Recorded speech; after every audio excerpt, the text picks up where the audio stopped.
Be funny.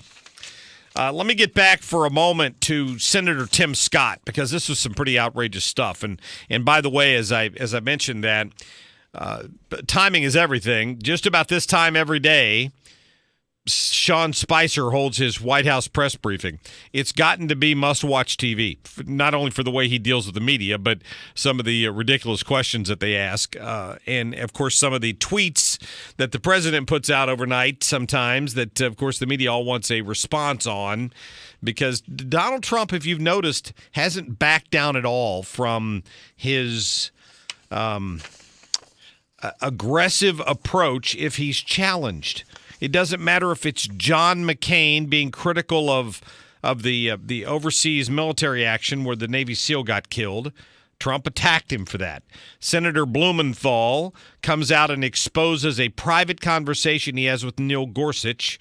Trump attacked him for that. Pointed out the fact that he lied about his military record, which was part of the Senate re-election battle he just went through, and everybody thinks that's just awful. Well, are you picking up on the fact that Donald Trump is sending a message to the people who are his enemies that if you attack me, you do so at your own peril? Chuck Schumer, you clown. I mean, he's been consistent on it. He's done it since the primary. None of this is surprising, but the media is slack-jawed about it every time it happens. And at some point, they just need to get over it, because it's not like he's going to stop doing that. The Democrats think it gives them ammunition or some sort of power to win the next election cycle. They're wrong. What they're going to end up doing is just getting themselves defeated more seriously. My 2 cents anyway. Hey, Chris Arps, how are you, my friend? That was about 3 cents worth, I think. Well, you know, I got a lot of pocket change. Value Thursday.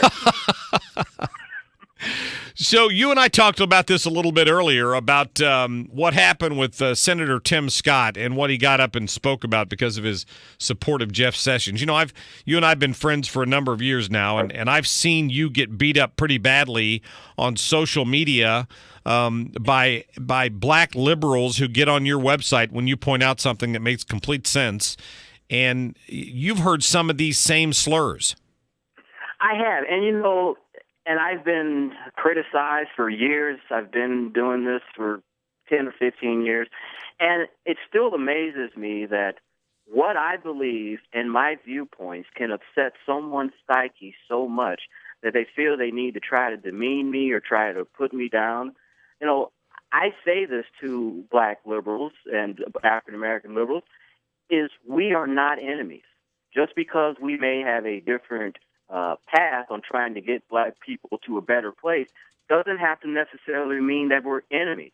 You know, we have tried the liberal democratic way for the last 50 years, and we see the results. We have 70% illegitimacy. We have 50% high school dropout rates.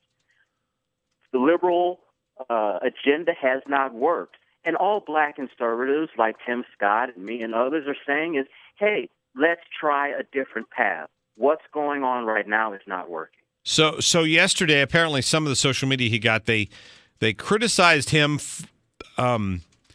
because his. I'm going to let him say it. I want you to listen to the Bible. They criticized him because his chief of staff was not black enough. Hang on.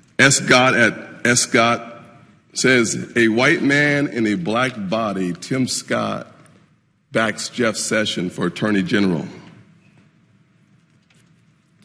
Of my chief of staff, until 3 weeks ago, the only African-American chief of staff in the United States Senate out of 100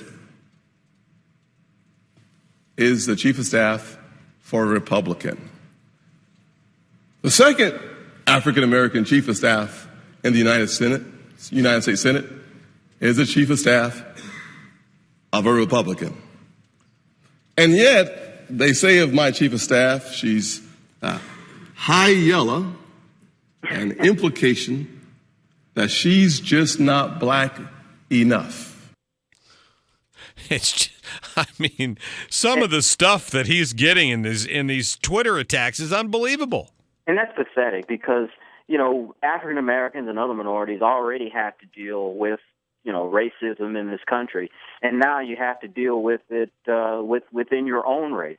To Senator Tim Scott and me and other black conservatives, this is par for the course. You're never going to be good enough. You're always, if you don't believe in the liberal mindset, so it's just like water off of a duck's back that you don't even think about. You expect that, Chris.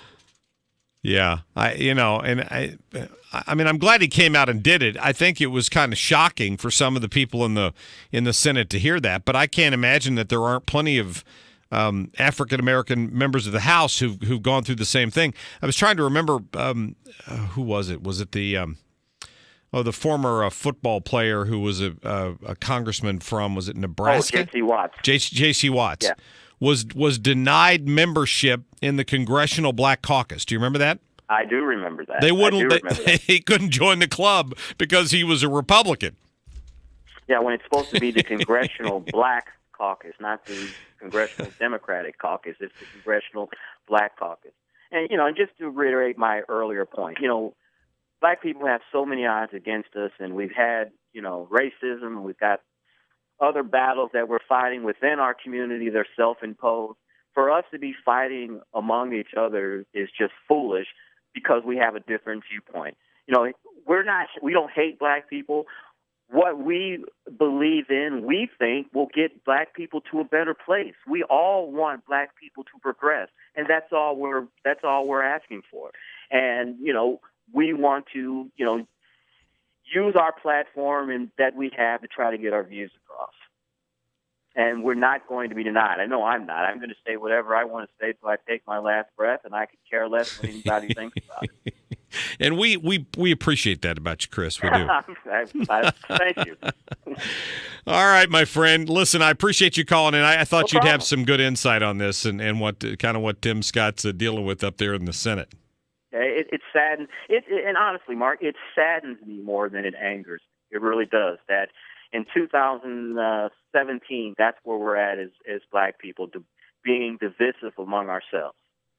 Yeah, very true. Chris, have a great day, buddy.